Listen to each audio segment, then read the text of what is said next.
I reject the notion that we are shills. However, I understand that those accusations are going to keep coming. Do you think? So Brandon actually proposed something that I think is a wonderful idea, to assemble the coalition of the shilling and unite with all other influencers who are accused, like New Rockstars is, of being shills.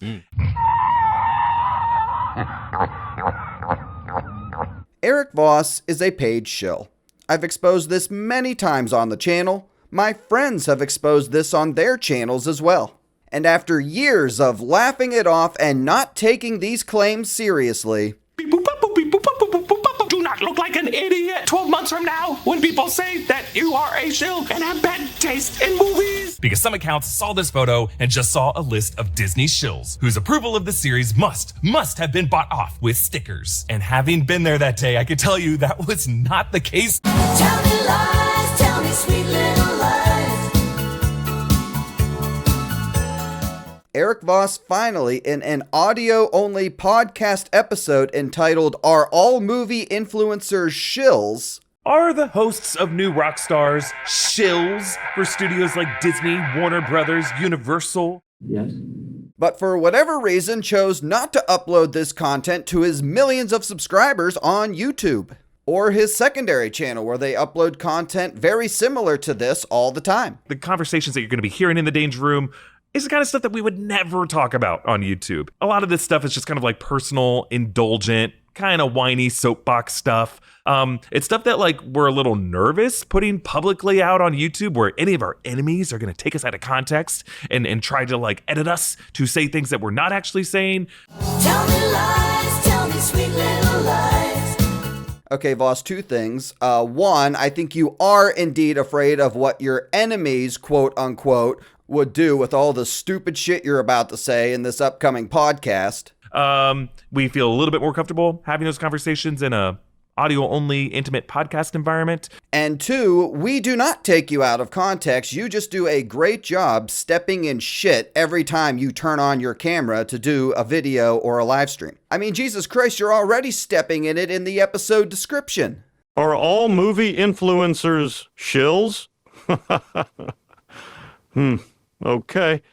In this first ever episode of The Danger Room by New Cuck stars, Erik Voss and John Costa address one recurring accusation levied towards our channel by certain corners of the internet. I wonder who he's talking about. Whether getting invited to movie premieres and getting free popcorn at press events makes us biased, bribed shills on the Disney payroll. So as you heard earlier, Erik Voss claimed that he got nothing but stickers at the Acolyte premiere, which I debunked in a previous video. He actually got a toy lightsaber and a gift basket. That's a lot of stickers if that's all that was in there, on top of getting to meet and hang out with Dave Filoni and Leslie Headland. And now he's saying that he gets nothing but free popcorn at movie premieres and press events. Tell me lies, tell me sweet little lies. I guess his interview with Matt Shackman, the director of Fantastic Four First Steps, must have slipped his mind. Maybe because Voss is too overwhelmed with the fact that he may or may not be gay for him. Hi, Matt. Hi, Matt. Gonna take a love to drive me away from you. Boss's closet, yo. Yeah, hit the like button on the video if you think he's gay for him. Hello. So, I was super excited to see the WandaVision Easter egg. All right, so with that, let's get into the meat and potatoes of this podcast that the New Rockstars desperately tried to keep hidden. Obviously, we stand a lot to gain from having a good relationship with these people. But on the flip side, they also stand a lot to gain with having good relationships with us. Wow, a brief moment of honesty from Voss here. Yes, and for example, these people get to see an early press screening 2 weeks in advance for a blockbuster movie, say Superman, for example. And lo and behold, I'm sure you all remember this, the media and the shill influencers were glazing the shit out of it. Our boy Voss, as you can see, comparing it to Sam Raimi's Spider-Man 2. They also stand a lot to gain with having good relationships with us. Shill is basically a term used by some of our contrarian detractors in our comments who are accusing us of being paid to write reviews.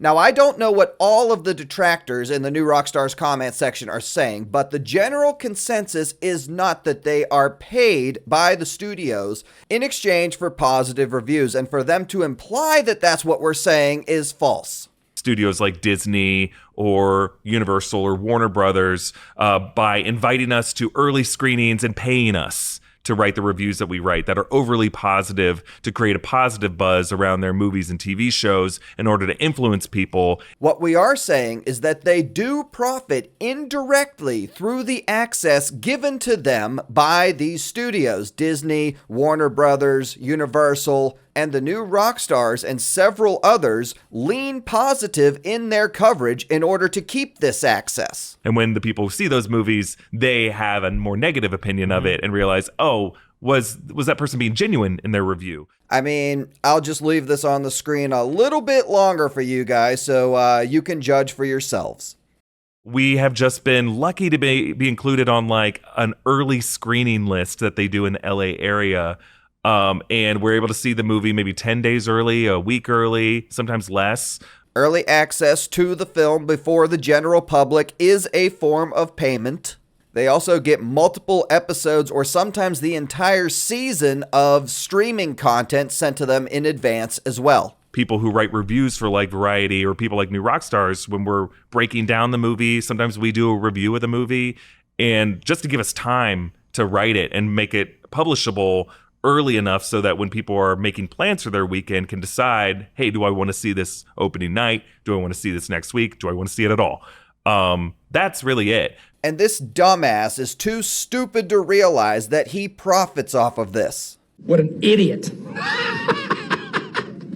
Being first or one of the first to get your movie reviews out on YouTube is everything. That gets all the views, that gets all the subscribers, and yes, that gets all the YouTube ad revenue as well. And you getting to see the film once, and in some cases twice, before the general public does, gives you a huge advantage over other content creators and other people in your field. I just want to be able to see the movie early so that we have time to write an in-depth breakdown, and I can have a second opportunity to see the movie before the weekend so that I can write a better breakdown. Which leads to you making more money than everybody else covering it on the platform. You also make money interviewing cast members. You make money in your video interviewing the director. And if you guys do live streaming with over 4 million subscribers, having seen a movie that none of them have, chances are you can make a lot of money that way too. These companies do that. You get free popcorn when you show up, and oh yeah, sometimes they'll give you popcorn. Sometimes they trot the cast and crew out onto the stage, and sometimes there's a DJ playing music there to get you in a state that is like heightened and excited. Tell me lies, tell me sweet little lies. This one's more a live omission, but I'm counting it. They give away free booze at these events, and I imagine covering an entire theater in California, that can get quite expensive. Potentially like more set up to have a good time than what the movie offers on face value. Well, I had a few Chardonnays. What of it? And I think the reason people will still point at us and say shill is because of our sort of company ethos, which is just to be positive. What we're trying to do, what you're trying to do with your writing, what we're trying to do from an editing perspective is like show you all the cool stuff. And it's less of our job or less of our interest to nitpick, right? Translation? Don't ask questions. Just consume product and then get excited for next product. I have seen a dramatic shift to a mirror world that has spawned where the only valid criticism is to root for things to fail. Yeah. And to doom something's chances and to assume it will be bad based on its very existence. I mean, and how do you argue against that? Because those are the people who have invented the lexicon of shill. So allow me to translate once again. You have a problem, Voss, with channels like myself and others on YouTube correctly predicting that the Acolyte, for example, was going to break canon and fail. Because we saw the terrible trailers and we heard what Leslie Headland was saying about it. I think it's canon that R2-D2 is a lesbian. So we are toxic for correctly predicting that this show was going to fail, and we're pieces of shit for spiking the football after it did. To anyone celebrating the Acolyte getting canceled, seriously, off. And I don't like now that some of the biggest influencers on the platforms are people who, when I hear them talk, seem to hate movies. Yeah. They seem to hate this industry. No, Voss, you hate them because they trigger you. But I think some would argue that, like, well, there are certain things where, like, Disney allowed you to go to this premiere and there was, like, gift bags. I've never gotten a gift bag. I've gotten, like, stuff to where it was like, oh, there's a little button or something like that. But some people said even that button amounts to a bribe. Hey. Tell me lies. Tell me sweet little lies. I think the biggest example of this, and I want to talk about it, is what happened with the Acolyte. And here we go. This should be good. The people at Lucasfilm identified a small group of journalists and creators. I was one of them. Our friends from Star Wars Explained, Alex and Molly were there, who were invited to go see episodes 1 and 2, or at least just episode 1 of Acolyte. We got to do a roundtable interview with Leslie Headland. We got to meet Dave Filoni. We took a picture, and then we walked around the Disney lot, and that was really it. They sent us home with a little gift bag that included, like, a cookie that someone in the marketing team made that looked like a character from the show, a little cup of ramen noodles that had like some custom alien text on it, and then like a little lightsaber toy that was not like the super nice lightsabers that you get at Galaxy's Edge. It was just like a little kid toy one. And that was it. A few moments ago. I've never gotten a gift bag. I've gotten like stuff to where it was like, oh, there's a little button or something like that. And surprise, surprise, all of the people in this photo, at least the ones that I cover on the channel, loved the fucking Acolyte. Now, is that a coincidence, or are these people just saying whatever they think they have to say in order to get invited back for the next big Disney Star Wars series that Disney's gonna need shill influencers for, Ahsoka Season 2? Overall, I thought it was fine and had some really great moments, but it was not that great of a show. And I said that based off of, it's because it wasn't getting good numbers and it was an expensive show to do. But because it was the Acolyte, because I didn't appropriately trash it. So why didn't you appropriately trash the show? I think we all know the answer. And he gave the Acolyte a 7 out of 10, by the way. I think I'm going to give it a 7 out of 10. It clawed its way back up to a 7 from a 6 for me, just because this finale showed Osha bleed that Kyber crystal. You're shilling too hard. I was accused of being a shill. Well, because the only proper way to talk about the Acolyte on YouTube in that summer was to hate it. Because it broke canon, it did damage to George Lucas Star Wars, and it damaged George Lucas characters, and you refused to acknowledge that. Because Disney wouldn't like it if you did that, and they'd maybe even, God forbid, not invite you back next time. It's like you said earlier, you guys only focus on the positive. Our sort of company ethos, which is just to be positive. And it's less of our job or less of our interest to nitpick, right?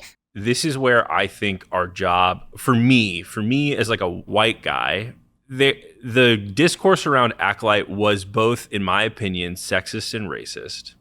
Here we go. And it's hard to have legitimate criticisms about a show, but not want to like wade into the water of the discourse that I think is truly unfair and borderline disgusting. And the reason they say that is because the new Rockstars are scared to death of offending the if you don't like the Acolyte, you're a bigot crowd that makes up a large portion of their audience. So Brandon actually proposed something that I think is a wonderful idea to assemble what Brandon coined as the Coalition of the Shilling. Whoa, this is news to me. And unite with all other influencers who are accused, like New Rockstars is, of being shills.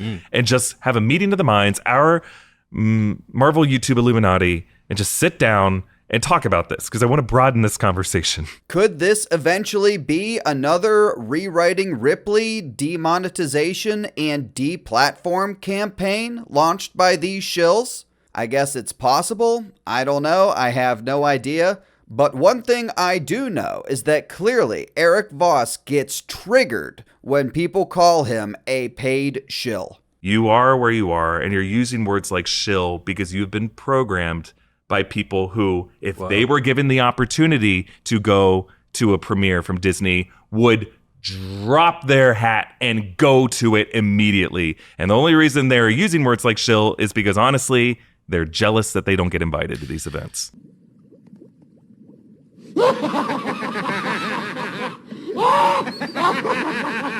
I guarantee that guy's still a virgin.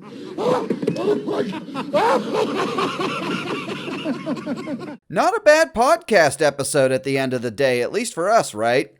Damn right. Ow! Damn right. Ow! Damn right. Yeah. Anyway, please make sure you hit that like button before you get out of here. Subscribe to the channel, turn on that notification bell, and most importantly, as always, thank you all for watching.